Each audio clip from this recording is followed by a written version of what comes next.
وہ ایک قاری صاحب تھے نا, آپ کہہ رہے ہوں گے ہم تو گزر سکتے ہیں قبرستان سے رات کے وقت, کوئی مسئلہ نہیں ہے, ہوشیار ہو کے گزرا کریں. ایک بچے تھے نا, مدرسے کے بچے ہوتے ہیں, تو وہ قاری صاحب چھٹی نہیں کرتے نا, تو وہ مدرسے کے بچے چاہتے تھے ہمارے جو قاری جن کا نام عبد الغفور ہے یہ چھٹی کریں. چھٹی نہیں کر رہے تھے وہ,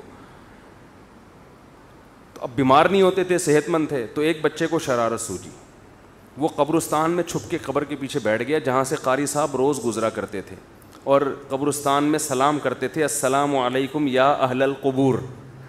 قاری صاحب کی عادت تھی گزرتے ہوئے کیا کہتے تھے, السلام علیکم یا اہل القبور. بچے کو شرارت سوجی کہ یار قاری صاحب کو بیمار کرو. تو ایک دن قاری صاحب گزرے, قبر کے پیچھے بچہ چھپا ہوا ہے. قاری صاحب نے کہا السلام علیکم یا اہل القبور. قبر کے پیچھے سے آواز آئی وعلیکم السلام بھائی عبد الغفور.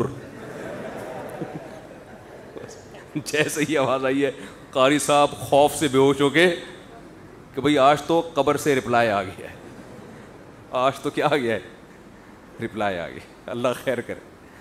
تو بچوں نے کہا بھائی 1 مہینہ ہی تو بہرحال چھٹی ہو گئی.